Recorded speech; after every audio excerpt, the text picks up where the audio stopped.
శ్రోతలకు నమస్కారం.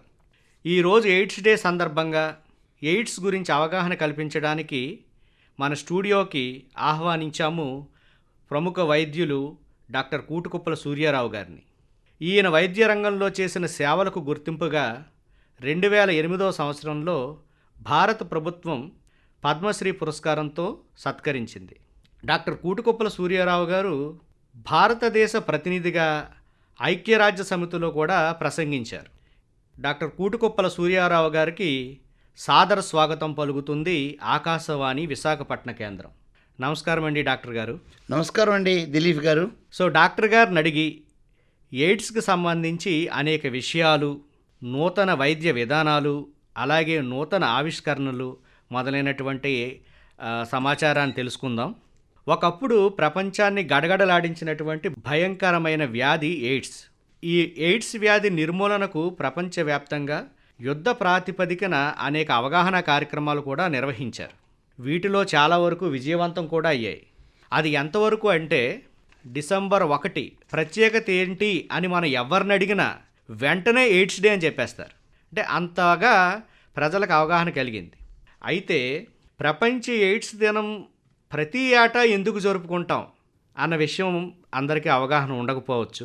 సో కాబట్టి డాక్టర్ గారు ముందుగా ప్రపంచ ఎయిడ్స్ దినం ప్రతి ఏటా ఎందుకు జరుపుకుంటాం సార్?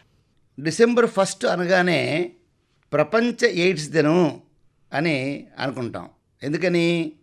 మొట్టమొదట న్యూయార్క్ టెలివిజన్ బ్యూరో చీఫ్ ప్రపంచ ఎయిడ్స్ దినం డిసెంబర్ 1ని నిర్ణయించుకుంటే ఎక్కువ మందికి అవగాహన పెరుగుతుందని చెప్పి, తద్వారా ఎయిడ్స్ ఎలా వస్తుంది, ఎలా రాదు, ఎలా దీన్ని నివారించుకోవచ్చు అని చెప్పడం కోసమని ఒక్కొక్క ఏటా ఒక్కొక్క నినాదంతో ఈ ప్రపంచ ఎయిడ్స్ దినాన్ని కొన్ని దేశాలైతే సంవత్సరం పొడుగునా వివిధ కార్యక్రమాలు చేస్తున్నాయి. కొన్ని దేశాల్లో డిసెంబర్ 1న మాత్రమే చేస్తున్నారు. 88లో మొట్టమొదటి ప్రపంచ ఎయిడ్స్ దినం ఇచ్చినప్పుడు యువత ఎయిడ్స్ అన్నటువంటి నినాదం ఇచ్చారు. 2024లో ప్రజలందరూ మమేకమై కృషితో ఎయిడ్స్ విజృంభణని నివారిద్దాం, collectively control the progression of AIDS అనేటటువంటిది ఈ సంవత్సరం ప్రపంచ ఆరోగ్య సంస్థ, ఐక్యరాజ్య సమితి, అంతర్జాతీయ సంస్థలు సంయుక్తంగా ఈ నినాదాన్ని ఇచ్చాయి. జనంలో ఎయిడ్స్ నివారణ పట్ల నిరంతర అవగాహన కోసమే ప్రపంచ ఎయిడ్స్ దినాన్ని పాటిస్తున్నాం. డాక్టర్ కూటుకుప్పల సూర్యారావు గారు, 2024 నాటి కొన్ని అంతర్జాతీయ నివేదికల ప్రకారం ఎయిడ్స్ రోగుల్లో గుండె జబ్బులు ఎక్కువగా వస్తున్నట్లు చెబుతున్నారు సార్. దీనికి గల కారణాలు ఏమై ఉంటాయి డాక్టర్ గారు? చాలా రెలవెంట్ క్వశ్చన్ అడిగారండి మీరు. చాలామంది ఏంటంటే ఎయిడ్స్ అనగానే ఏదో అలాగా రోజు రోజు కృషించిపోయి చనిపోతారని, లేకపోతే ఎండిపోయి వాళ్ళు నిర్వీర్యం అయిపోయి చనిపోతారని అనుకుంటారు. అది నిజమే. ఒకప్పుడు అంటే 1981లో అమెరికాలో స్వలింకాముకుల్లో ఎయిడ్స్ విజృంభించినప్పుడు 2-3 ఏళ్లలోనే 10 కేజీలు మించి బరువు తగ్గిపోవడం, తగ్గని విరోచనాలు, తగ్గని చర్మవ్యాధులు, తగ్గని ఆయాసం, తగ్గని దగ్గు, ఇటువంటి సమస్యలతో వారు రోజు రోజుకి క్షీణించిపోయేవారు. అందుకే ఆ రోజుల్లో ఆ వ్యాధిని స్లిమ్ డిసీజ్ అని పేరు పెట్టారు. SLIM, స్లిమ్ డిసీజ్ అని. కానీ తర్వాత ఏం జరిగింది? వ్యాధి కారణం కనుక్కోవడం జరిగింది. దాని పేరే HIV, హ్యూమన్ ఇమ్యునోడెఫిషియన్సీ వైరస్. జనం HIV ఒకటి అనుకుంటారు. HIV ఒకటే కాదండి, HIV-1 ఉంది, HIV-2 ఉంది. HIV-1లో సబ్ టైప్స్ ఉన్నాయండి. A, B, C, D, M, N, O, ఇంకా మ్యూటేషన్స్ వస్తూనే ఉన్నాయి. అయితే ఎప్పుడైతే ఎయిడ్స్ నియంత్రణకు, ఎయిడ్స్ని కంట్రోల్ చేయడానికి హార్ట్ అనే వైద్యం అందుబాటులోకి వచ్చిందో, ఒక రకంగా చెప్పాలంటే 90 దశకంలో కొంచెం ప్రారంభమై 2000 దశకానికి పూర్తిగా హార్ట్ అనేటటువంటి వైద్యం అందుబాటులోకి వచ్చింది. హార్ట్ అంటే highly active anti retroviral therapy. అంటే ఏంటంటే ఈ వైరస్ రిట్రో వైరస్ అండి. HIV virus retro virus, RNA virus. Corona కూడా RNA వైరసే. అయితే ఈ రిట్రో వైరస్కి యాంటీ రిట్రోవైరల్ అంటే ఆ వైరస్ని విజృంభణని ఆపడానికి, సంహరించడానికి వాడుతున్నటువంటి మందులు, ఈ హార్ట్ మందులు వాడినప్పుడు ప్రజల్లో కొందరిలో కొన్ని అపోహలు ఇప్పటికీ ఉన్నాయి. హెచ్ఐవి వస్తే భర్త భార్యకి చెప్పడు, కొడుకు తల్లిదండ్రులకి స్నేహితులకి చెప్పడు. ఈ రకంగా ఏం జరుగుతుందంటే వాళ్ళలో ఒక అపోహ ఏంటంటే పుష్కలంగా ఆహారం తీసుకుంటే తగ్గిపోద్దని ఆ రోజుల్లో అనుకునేవారు. దానివల్ల కొందరు ఏం చేస్తారు, కేజీలు బాదం పప్పు, కేజీలు జీడిపప్పు, నాన్ వెజిటేరియన్, నచ్చినటువంటి కొవ్వు పదార్థాలు విపరీతంగా తీసుకోవడం వల్ల ఇటీవల కాలంలో హెచ్ఐవి రోగుల్లో హై కొలెస్ట్రాల్, హై ట్రైగ్లిజరైడ్స్ పెరగడం, దానితో పాటు వైరస్ యొక్క ప్రభావం వల్ల రక్తనాళాల్లో ప్లేక్స్ అంటాం. ప్లేక్స్ అంటే ఏంటి, కొవ్వు పెచ్చులు పెరగడం. అందుకారణం చేత ఈవేళ హెచ్ఐవి లేని వారి కంటే హెచ్ఐవి ఉన్నవారిలో అంటే 25 ఏళ్లకే 30 ఏళ్లకే హార్ట్ అటాక్స్, గుండె జబ్బులు, హార్ట్ ఫెయిల్యూర్స్, కార్డియోమయోపతి విపరీతంగా రిపోర్ట్ అవుతున్నాయి. ఎంత రిపోర్ట్ అవుతున్నాయంటే హెచ్ఐవి లేని వారి కంటే హెచ్ఐవి ఉన్నవారిలో గుండె జబ్బులు 22 నుంచి 34% వరకు కూడా పెరుగుతున్నట్లుగా సాక్షాత్ national institute of health America వారు, అలాగే అనేక అంతర్జాతీయ జర్నల్స్లు కూడా రిపోర్ట్ అయిందండి. దానికి తోడు ఈ హార్ట్ అనే మందుల యొక్క దుష్ఫలితాల వల్ల కూడా ఈ గుండె జబ్బులు పెరుగుతున్నట్లుగాను, కిడ్నీ జబ్బులు కూడా, మూత్రపిండాలు జబ్బులు పెరుగుతున్నట్లుగాను కూడా నిర్ధారణ అయింది. దీనికి కూడా ఒక కారణం మేము పరిశోధనలో కనిపెట్టాం. చాలామంది హెచ్ఐవితో బాధపడుతున్నటువంటి వ్యక్తులు వారు సంవత్సరాల తరబడి మందులు వాడాలి ఇప్పుడున్నటువంటి వాతావరణం ప్రకారం. ఈ రోజు మందులు వాడుతున్నటువంటి కారణం వల్ల సైడ్ ఎఫెక్ట్స్ బాగా హెచ్చుగా పెరిగిపోతున్నాయి. అందుకారణం చేత ఇంకోటి ఏం జరుగుతుంది, ఈ హెచ్ఐవి పేషెంట్లు సమాజానికి ఎక్కడ అవమానం జరుగుతుందో తెలిస్తే అని చెప్పి ఎవ్వరికీ చెప్పకుండా ఆ మందులు ఎక్కడెక్కడో తెప్పించుకొని వాడడం. రెండవది, డాక్టర్ గారు మందులు రాస్తే 10 ఏళ్ళు కూడా అదే మందు డాక్టర్ని కలవకుండా వాడుతున్నారండి. దీనివల్ల కూడా ఈ జబ్బులు పెరిగిపోతున్నాయి. డాక్టర్ సూర్యారావు గారు, ఇప్పుడు మీరు మాటల్లో అన్నారు నేషనల్ ఇన్స్టిట్యూట్ ఆఫ్ హెల్త్ అని అమెరికాలోని. సో ఈ అమెరికాలోని నేషనల్ ఇన్స్టిట్యూట్ ఆఫ్ హెల్త్ ఈ స్టాటిన్స్ వాడకంలో కొత్త విధానాలను ప్రవేశపెట్టారు అని చెప్పి మనం వింటున్నాం. అక్కడక్కడ కూడా పేపర్లో వాటిల్లో చదువుతున్నాం. అవునండి. సో అవేం డాక్టర్ గారు అంటే ఈ స్టాటిన్స్ అనేవి గుండె జబ్బుల్ని అలాగే పక్షవాతాన్ని తగ్గించడానికి వాడే ఒక రకమైనటువంటి మందులు. అమెరికన్ అంతర్జాతీయ సంస్థలు హెచ్ఐవి రోగుల మీద స్టాటిన్స్ ఉపయోగించి ప్రయోగాలు చేశారు. ఎవరెవరైతే స్టాటిన్స్ వాడుతున్నారో అంటే వారు వాడుతున్న ఏఆర్టీతో పాటు ఎప్పటికప్పుడు వారి యొక్క cholesterol levels, triglycerides levels, urea, creatinine, haemoglobin తదితర పారామీటర్స్ అన్నీ చూసుకుంటూ స్టాటిన్స్ వాడేవారిలో 34% గుండె జబ్బులు తగ్గినట్లుగా సాక్షాత్తు ల్యాన్సెట్ అనే అంతర్జాతీయ మెడికల్ జర్నల్ పబ్లిష్ అయిందండి. కాబట్టి నేను కూడా ఏమంటానంటే సరైనటువంటి వైద్యుల పర్యవేక్షణలో హెచ్ఐవి రోగులు స్టాటిన్స్ వాడాల్సిన అవసరం ఉంటే వాడితే మంచిది. మీరు అన్నారు డాక్టర్ గారు, హెచ్ఐవి రోగులు కేజీలు బాదం, జీడిపప్పు ఇలాంటివన్నీ తినడం వల్ల వాళ్ళ రక్తనాళాల్లో కొవ్వు ఎక్కువగా చేరుతుందని. అంటే అదే కారణమా లేకపోతే వేరే కారణాలు ఏవైనా ఉన్నాయా? అనేక కారణాలు ఉన్నాయండి, ఇది ఒక కారణం మాత్రమే. ఓకే. మరి దీనికి పరిష్కారం ఏంటి డాక్టర్ గారు? ఒకటి, సరైనటువంటి సూక్ష్మ పోషకాహాలు ఇవాళ దొరుకుతున్నాయి. అలాగే డైటీషియన్ నేతృత్వంలోన, క్వాలిఫైడ్ హెచ్ఐవి రంగంలో పనిచేస్తున్న నిపుణుల నేతృత్వంలోన ఎలాంటి ఆహారం తీసుకోవాలి, ప్రతి 3 నెలలకి పరీక్షలు చేసుకోవడం, ఆ రకంగా చేస్తే మరణాలు తగ్గుతాయి. ఆస్ట్రేలియా లాంటి దేశంలో జీరో ట్రాన్స్మిషన్ అంటాం. అంటే కాండోమ్ లేకుండా హెచ్ఐవి పాజిటివ్ స్త్రీతో కానీ పురుషుడితో కానీ కాపురం చేసినప్పటికి కూడా ఆ వ్యాధి వ్యాపించినటువంటి స్థాయికి వాళ్ళు చేరుకున్నారు. ఎందుకు చేరుకున్నారు? పద్ధతిగా అక్కడ పోషకాహారము, క్రమశిక్షణ, ఏఆర్టీ మందులు వాడడము, తఫతఫాలుగా పరీక్షించుకోవడం వల్ల. ప్రపంచంలోనే మొట్టమొదటి నగరం సిడ్నీ ఈవేళ జీరో ట్రాన్స్మిషన్తో ముందంజలో ఉంది.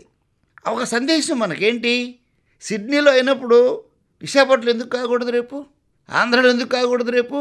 కాబట్టి మనందరికీ శుభమైనటువంటి రోజులు ఏంటంటే మన దేశంలో కూడా జీరో ట్రాన్స్మిషన్ని మనం సాధిస్తాం. ఎందుకని ఐక్యరాజ్య సమితి 90-90-90 అనేటటువంటి ఒక సందేశాన్ని ఇచ్చింది. అంటే 90% ఎయిడ్స్ మరణాలు తగ్గాలి, 90% ఎయిడ్స్ ట్రాన్స్మిషన్ తగ్గాలి, 90% రోగులు ఏఆర్టీ మందులు వాడాలి అని పెట్టారు. అది కూడా ఈవేళ ప్రపంచవ్యాప్తంగా ఊపందుకుంది. కానీ ఒక మూఢనమ్మకం ఏంటంటే ఆహారం బాగా తీసుకుంటే హెచ్ఐవి తగ్గిపోద్ది అనుకుంటారు. అది చాలా తప్పు ఆలోచన. ఆహారం ఓన్లీ మీకు సపోర్ట్ చేస్తుందండి. అంటే ఏంటి, వైరస్ని నియంత్రించడానికి మందులు వాడాలి, తర్వాత సైడ్ ఎఫెక్ట్స్ రాకుండా ఉండడానికి తగిన జాగ్రత్తలు తీసుకోవాలి, మీ ఇమ్యూనిటీ పెరగడానికి పౌష్టికాహారం తీసుకోవాలి. ఆ పౌష్టికాహారం కూడా బ్యాలెన్స్డ్ డైట్ తీసుకోవాలి తప్ప కొవ్వులు 90%, కార్బోహైడ్రేట్ ఏమో 10%, ప్రోటీన్ ఏమో 4% అలా వాడకూడదండి. దానికి ఒక పద్ధతి ప్రకారంగా తీసుకుంటే మంచి పోషకాహారం వల్ల ప్రతి వ్యక్తికి కూడా హెచ్ఐవి అని కాదు, ఈవెన్ ఆరోగ్యవంతులకు కూడా ఇమ్యూనిటీ, రోగములపైన పోరాడే శక్తి పెరుగుతుంది. మంచి విషయం తెలియజేశారు డాక్టర్ గారు. చాలా చక్కని మీ సమాచారం కూడా తెలియజేశారు. థ్యాంక్ యూ అండి. అయితే డాక్టర్ కోటికొప్పల సూర్యారావు గారు, ఇక్కడ నాకు ఒక చిన్న సందేహాన్ని వెలబుచ్చుతున్నాను. ఒకటేంటంటే, ఈ హెచ్ఐవి రోగులు దీర్ఘకాలంగా మందులు వాడుతూ ఉండవలసినటువంటి పరిస్థితి ఉంది. అయితే రోజు మాత్రలు వేసుకోవాలంటే చాలామందికి విసుగు, దానికి తగ్గట్టు కొన్నిసార్లు అయితే మర్చిపోతుంటారు కూడా. సో మరి అలాంటి వారి కోసం ఏదో సంవత్సరానికి ఒక ఇంజెక్షన్ చేసుకుంటే సరిపోతుంది, లేకపోతే 2 ఇంజెక్షన్లు చేసుకుంటే సరిపోతుంది. సో అలాంటి ఇంజెక్షన్లు ఏవైనా సరే ప్రస్తుతం మార్కెట్లో అందుబాటులోకి వచ్చాయా? ఆ వివరాలు చెప్పండి డాక్టర్ గారు. మీరు అడిగింది నిజమే. చాలామంది పేషెంట్లు ఏమిటి తలనొప్పి, రోజు మాత్రలు వేసుకోవడం, ఈ డబ్బా పట్టుకుని ఎక్కడ తిరుగుతాం మేము, పెళ్ళిళ్ళు పబ్బాల్లో కూడా ఈ డబ్బా మందు పెట్టుకుని వేయగలం అని చెప్పి మా దగ్గర ఓ రకంగా మనోవ్యాధికి గురవుతారండి. హెచ్ఐవి పేషెంట్కి రోగం వల్ల కాకుండా సమాజం వారి పట్ల చిన్నచూపు చూడడము, వారిలో వారికి న్యూనతాభావం రావడం వల్ల డిప్రెషన్కి వెళ్ళిపోయి చాలామంది ఆత్మహత్యలు చేసుకున్నటువంటి పరిస్థితులు కూడా మేము చూసాం. అయితే ఈవేళ సైన్స్ ఎంత డెవలప్ అయిందంటే, ఒకప్పుడు ఎయిడ్స్ అంటే మరణం, అవునండి. ఈవేళ ఎయిడ్స్ అంటే ఒక దీర్ఘకాలిక వ్యాధి మాత్రమే. ఓ డయాబెటీస్ వ్యాధి వస్తే ఎలాగైతే మందులు వాడి ఆరోగ్యంగా జీవిస్తున్నాడో, ఓ బీపీ వస్తే ఎలాగైతే మందులు వాడి ఆరోగ్యంగా జీవిస్తున్నాడో, అదేవిధంగా ఇంకా ముందుకు పోయి నేను ఒక మాట చెప్పదలుచుకున్నాను. టైఫాయిడ్కి మనం 15 రోజుల మందులు కోర్సు వాడినట్టుగా, మలేరియాకి 5 రోజుల కోర్సు మందులు వాడినట్టుగా, హెచ్ఐవికి కూడా లెన్కెపెవిర్ అనే ఒక ఇంజెక్షన్ని food and drug administration America వాళ్ళు గత ఏడాది అప్రూవల్ చేశారు. ఈ ఏడాది మార్కెట్లో దింపారు దాన్ని. ప్రపంచ ప్రఖ్యాత గిలియడ్ సైన్సెస్ అనేటటువంటి శాస్త్రజ్ఞుల పరిశీలనలో తేలింది ఏంటంటే, ఈ ఇంజెక్షన్లు ప్రతి 6 మాసాలకు ఒకటి కానీ, లేదా పోటెన్సీ పెంచినటువంటిది ప్రతి ఏడాది ఒకటి కానీ ఇస్తే పూర్తి చికిత్స, అంటే ఇంకా ఆ తర్వాత ఇంకా మాత్రలు వేయక్కర్లేదు, వారు జీవితాంతం బ్రతుకుతారు అన్నటువంటి పరిశోధనా పత్రం ఇటీవల విడుదలైంది. హెల్త్ అంటే ఏంటండి? అదే వెల్త్. కాబట్టి ఆరోగ్యంగా ఉండాలంటే ప్రతిరోజు వ్యాయామం చేయండి, ధ్యాన చేయండి, యోగా చేయండి, పౌష్టికాహారం తీసుకోండి, నిజాయితీ గల వైద్యుడిని నమ్ముకొని, నిపుణులు గల వైద్యుడిని నమ్ముకొని, దయచేసి ప్రజలు ఏ ప్రకటనలో విశ్వాసం ఉన్నది, ఆ ప్రకటన ఇచ్చినటువంటి వ్యక్తి ఎవరు అని గ్రహించి గమనించి ముందుకు వెళ్ళమని చెప్పి నేను వారికి చేతులెత్తి మొక్కుతున్నాను. హెచ్ఐవి రోగులకు ఇంజెక్షన్స్ అందుబాటులోకి వచ్చాయని చెప్పి మీరు తెలియజేశారు. అలాగే ఇప్పుడు కోవిడ్ వచ్చింది సార్. కోవిడ్ టైంలో చాలా యుద్ధ ప్రాతిపదికన వ్యాక్సిన్స్ని చాలా కంపెనీలు తయారు చేశాయి.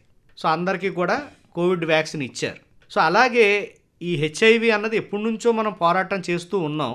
ఈ హెచ్ఐవిని పూర్తిగా నివారించడానికి, వ్యక్తికి హెచ్ఐవి అనే వైరస్ సోకకుండా నివారించేటటువంటి వ్యాక్సిన్స్ ఏమైనా అందుబాటులోకి వచ్చినాయి సార్? సో దాని వివరాలు తెలియజేయండి డాక్టర్ గారు. తప్పకుండా అండి. ఇంజక్షన్లు ఇంక పూర్తి స్థాయిలో మార్కెట్లోకి రాలేదండి. ఈ ఇంజక్షన్ల కాస్ట్ చాలా ఘోరంగా ఉందండి. ఎందుకంటే ఇంటర్నేషనల్గా డాలర్లో అమ్ముతారు వాళ్ళు. భారత ప్రభుత్వం ముందుకొచ్చి సబ్సిడీ చేసి ధరలు తగ్గించిన ఇంజక్షన్లు అందుబాటులోకి వచ్చినంత వరకు కూడా ప్రజలకు వ్యాక్సిన్ ఏంటంటే safe sex, safe needle, safe blood, safe parenthood, ఈ 4 సూత్రాలు పాటిస్తే కనుచూపు మేరకు కూడా హెచ్ఐవి ఎవరిని సోకదు. దీనిలో ఎటువంటి సందేహాలు ఎవరికి ఉండక్కర్లేదు. అంటే మన ప్రవర్తనే మనకు వ్యాక్సిన్. ఓకే, మీరు అన్నారు కరోనాకి యుద్ధ ప్రాతిపదికపై వ్యాక్సిన్ ఇచ్చారు కదా అని. కరోనా మరణాలు అత్యంత ఘోరాతి ఘోరంగా జరిగాయండి. ఆ సందర్భంలో ఇచ్చినటువంటి వ్యాక్సిన్లు అప్పటికి మనకవి ఒక ప్రత్యామ్నాయంగా పనిచేశాయి. ఉమ్, అయితే ఇక్కడ విశేషం ఏమిటంటే కరోనా కానీ హెచ్ఐవి కానీ ఇది మ్యుటేషన్కి గురయ్యే వైరస్ అని అర్థం ఏంటంటే తన రూపాన్ని పదే పదే మార్చుకుంటుంది అది. ఆ కారణం వల్ల హెచ్ఐవి పరిస్థితి ఎలా ఉందంటండి, దీనిలో ఉన్న మ్యుటేషన్స్ అత్యధికం అయిపోయినాయండి. దాంతో ఇప్పటికే ఈ వ్యాక్సిన్స్ తయారు చేయడం ప్రారంభించి 30 ఏళ్ళు అవుతుంది. కానీ పొటెంట్ వ్యాక్సిన్ ఇంకా పూర్తిగా రాలేదు. వచ్చిన వ్యాక్సిన్లు కూడా 50-60% దాటి పనిచేయట్లేదు. కాబట్టి అంతవరకు మాత్రం నేను యువతను కోరేది ఏంటంటే సేఫ్ సెక్స్ని పాటించడం, సూదులు సిరంజులు స్టెరిలైజ్ చేయకుండా వాడకూడదు, వైద్య పరికరాలని అత్యున్నత స్థాయిలో స్టెరిలైజ్ చేయకుండా రోగులపై వాడకూడదు. అలాగే ఈ టాటూయింగ్ అంటాం, పచ్చబొట్టు అంటాం, ఈ పచ్చబొట్లు వేసుకునే వారు కూడా కొందరు శరీరం అంతా వేసుకుంటున్నారు.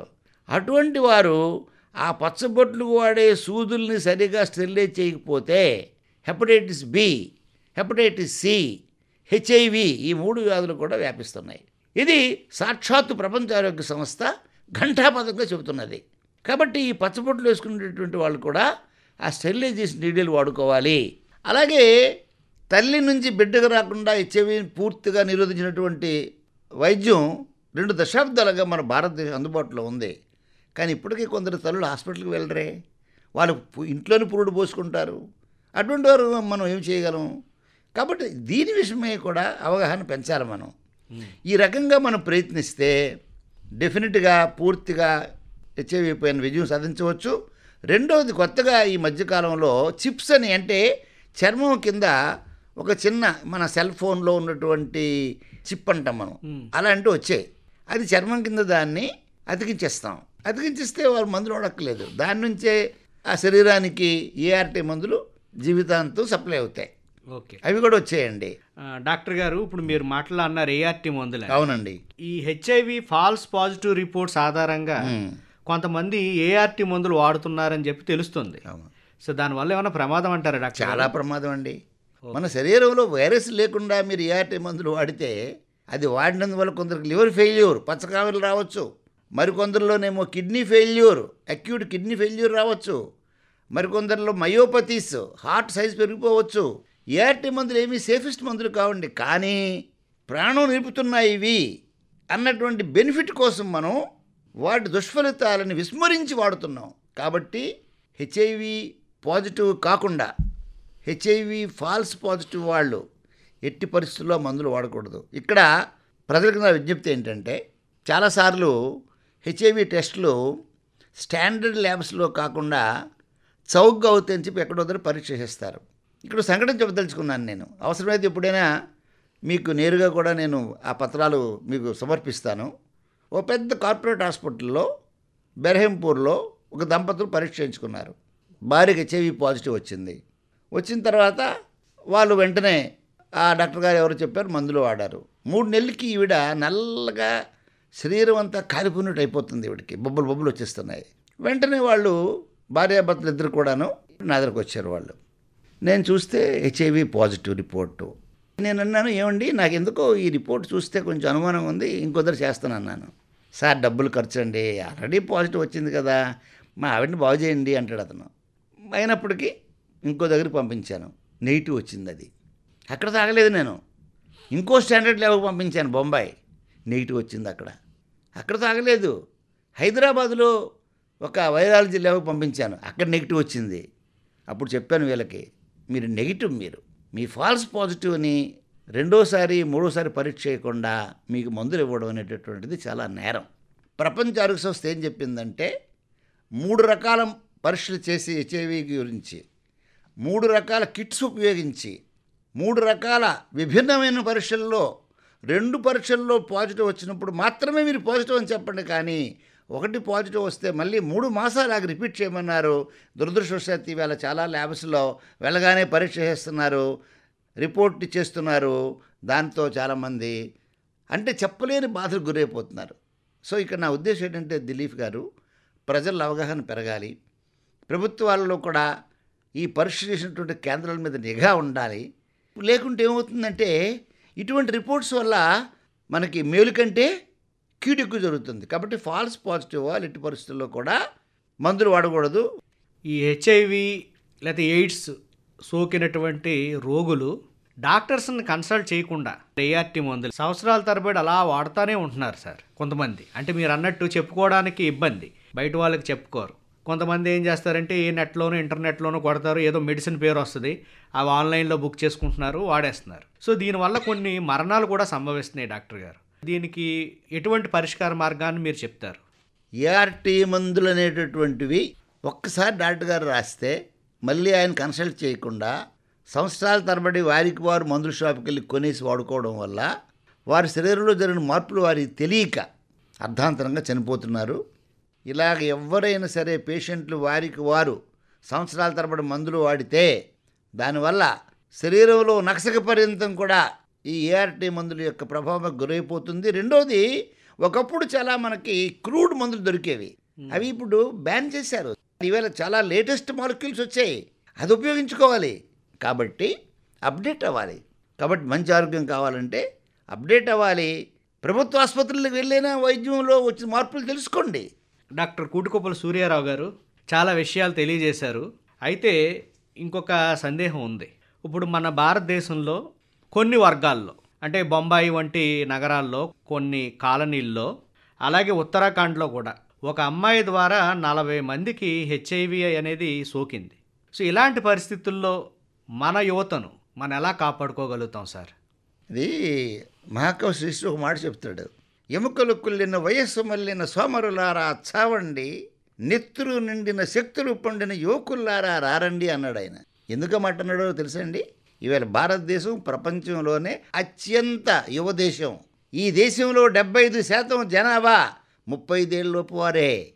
మరి వారిని కాపాడుకోవాలంటే ఉత్తరాఖండ్ లాంటి ఇన్సిడెంట్లు ఒక్క అమ్మాయి 35 మందికి వ్యాప్తి చేసిందంటే ప్రధాన కారణం మన యువతి వేళ ఎలా తయారయ్యారంటండి, నాకేం కాదు, నేను అపురూపమైన జన్మెత్తాను అనుకుంటాడు ఆయనకాయనే, నేను మగ ధీరుడిని, నా మగ ధీరత్వాన్ని నేను చాటాలంటే అనేక మంది యువతులతో సంబంధాలు పెట్టుకోవాలి నేను అనుకొని కాండోమ్ వాడకుండా విశృంఖలంగా శృంగారంలో పార్టిసిపేట్ చేసి ఆ మణిపూరు, మణిపాలు, ఆ ప్రాంతాలు, ఆ సౌత్ ఈస్ట్ ఏషియా రాష్ట్రాల్లో అయితే 75% యువత హెచ్ఐవి పాజిటివ్. ఐవీ డ్రగ్స్ ఒకటి నుంచి ఒకటికి అలాగ పొడుచుకుంటూనే ఉంటారు. నేను 2 మాసాలు అక్కడ అబ్జర్వర్గా వెళ్ళాను. నేను కోరేది ఒకటే, ఇప్పుడు ఈ క్యాజువల్ సెక్స్ విశాఖపట్నం స్టేషన్లో ట్రైన్ ఎక్కి రాజమండ్రికి వెళ్ళేసరికి ఫ్రెండ్షిప్, విజయవాడలో గతి తీసుకోవడం, ఆ అమ్మాయి ఎవరో ఈయన తెలియదు, ఈ అబ్బాయి ఎవరో ఆయనకు తెలియదు. 5 రోజుల తర్వాత జ్వరం అండి అని డాక్టర్ దగ్గర రావడం, చూస్తే హెచ్ఐవి పాజిటివ్. ఈ క్యాజువల్ సెక్స్ ఒకటి యూత్ తప్పకుండా మానుకోవాలి. వారు తగినటువంటి ప్రివెంటివ్ యాక్షన్ తీసుకోవాలి. ఈ దేశం యొక్క వెన్నెముక, ఈ దేశం యొక్క అభ్యుదయం యువత. కాబట్టి యువతను మనం తప్పకుండా వారిలో వారు ఒక్కసారి ఆలోచించుకొని మార్పు వారిలో వస్తే ఆ మార్పు ప్రపంచానికే పెద్ద మార్పు అవుతుంది. విలువైన సూచన చేశారండి డాక్టర్ సూర్యారావు గారు. డాక్టర్ గారు చివరిగా ఒక సందేహం ఉంది. సో ఆ సందేహాన్ని తీర్చుకుని మన ఇంటర్వ్యూని పూర్తి చేద్దాం. తప్పకుండా అండి, తప్పకుండా. సో డాక్టర్ గారు, హెచ్ఐవి ఉన్నవాళ్ళు యువతీ యువకులు పెళ్లి చేసుకోవచ్చా, పిల్లల్ని కనవచ్చా? చాలా ఇంపార్టెంట్ క్వశ్చన్ అండి. మరి హెచ్ఐవి పాజిటివ్ కాబట్టి పెళ్లి చేసుకోకూడదా, పిల్లలు కనకూడదా? ఒక 10 ఏళ్ల క్రితం మాత్రం అది కరెక్టే. ఈ 10 ఏళ్ళలో ఎంత మారిపోయిందంటే హెచ్ఐవి పాజిటివ్ వాళ్ళు ప్రభుత్వ కౌన్సిలింగ్ కేంద్రం కానీ, లేదా ఏఆర్టీ కేంద్రం కానీ, లేదా నిపుణులైనటువంటి వైద్యుల పర్యవేక్షణలో హెచ్ఐవి పాజిటివ్ వ్యక్తిలో ఉన్నటువంటి వైరస్ ఎంత ఉన్నది, ఆయనలో తెల్ల కణాల సంఖ్య ఎంత ఉన్నది అని తెలుసుకొని వైరస్ జీరో చేసినటువంటి ప్రక్రియ మాకు వచ్చిందండి. ఈవేళ CD4 కణాల సంఖ్య సాధారణంగా 500 నుంచి 1500 ఉండాలి. అది కూడా పెంచినటువంటి మందులు, చాలా గొప్ప మందులు వచ్చాయండి. కాబట్టి ఒక ప్లాన్డ్గా హెచ్ఐవి పాజిటివ్ వాళ్ళు పెళ్లి చేసుకోవచ్చు, వాళ్ళు నెగిటివ్ పిల్లల్ని కనొచ్చు. భర్త నుండి భార్యకి రాకుండా, భార్య నుండి భర్తగా రాకుండా పూర్తిగా ఆపు చేయవచ్చు. ఇక్కడ ఒక సందర్భం చెప్తాను మీకు. నేను క్రిస్టియన్ మెడికల్ కాలేజ్ వెల్లూరులో డాక్టర్గా పనిచేసేవాడిని. చేస్తున్నప్పుడు ఒక స్టాఫ్ నర్సు ఒక పేషెంట్కి ఇంజెక్షన్ చేస్తుంది. ఆయన హెచ్ఐవి పాజిటివ్ పేషెంట్. ఇంజెక్షన్ చేస్తున్నప్పుడు ఆయనకు ఫిట్స్ వచ్చాయి. ఆ పేషెంట్కి సడన్గా కదిలిపోయాడు. ఆ ఇంజెక్షన్ చేసింది ఆ పేషెంట్కి, ఆ సూదెళ్ళి ఈవిడ గుచ్చుకుపోయింది స్టాఫ్ నర్స్కి. That is called needle stick injury అంటాం మేము. అప్పుడు మేము ఒక ప్రాజెక్ట్ చేసామండి. 500 మంది డాక్టర్లు, స్టాఫ్ నర్సులు, కాంపౌండర్లు, వాళ్ళకి ఎప్పుడైతే మేము పెప్ అంటాం దాన్ని మేము, అంటే పోస్ట్ ఎక్స్పోజర్ ప్రొఫిలాక్సిస్ అనే మందులు ఇస్తే 28 డేస్ ఇస్తామండి. ఈ 500 మందిని మేము పరీక్ష ఇస్తే 500 మంది నెగిటివ్ అయిపోయారు. అలాగే పెప్పర్ ఒకటి వచ్చింది ఈ మధ్యకాలంలో, ప్రీ ఎక్స్పోజర్ ప్రొఫిలాక్సిస్, అంటే లైంగిక సంపర్కం పెట్టుకోవడానికి ముందు ఆ మందులు వేసుకుంటే వాళ్ళకి నిరోధు లేకుండా కాపురం చేసినప్పటికి కూడా వాళ్ళకి వ్యాధి రాదు. కాబట్టి వైద్యులు, ఈ రంగంలో పనిచేస్తున్న వాళ్ళు, అలాగే మరి పేషెంట్లు కూడా ఎప్పటికప్పుడు తాజా సమాచారాన్ని అందుకొని వారి జీవితాలని సురక్షితంగా, ఉత్సాహభరితంగా, ఆనందంగా చేసుకోవాలని నేను కోరుతున్నాను. చాలా చాలా ధన్యవాదాలు డాక్టర్ గారు. ఈరోజు మా ఆకాశవాణి స్టూడియోకు వచ్చి ఎయిడ్స్కి సంబంధించినటువంటి అనుమానాలను నివృత్తి చేశారు. అలాగే నూతన ఆవిష్కరణలు, పరిశోధన దశలో ఉన్నటువంటి విలువైనటువంటి సమాచారాన్ని కూడా తెలియజేశారు డాక్టర్ గారు. మీకు మా ఆకాశవాణి తరపున హృదయపూర్వక ధన్యవాదాలు తెలియజేస్తున్నాం. నమస్కారం అండి. థ్యాంక్ యూ దిలీప్ గారు, థ్యాంక్ యూ వెరీ మచ్.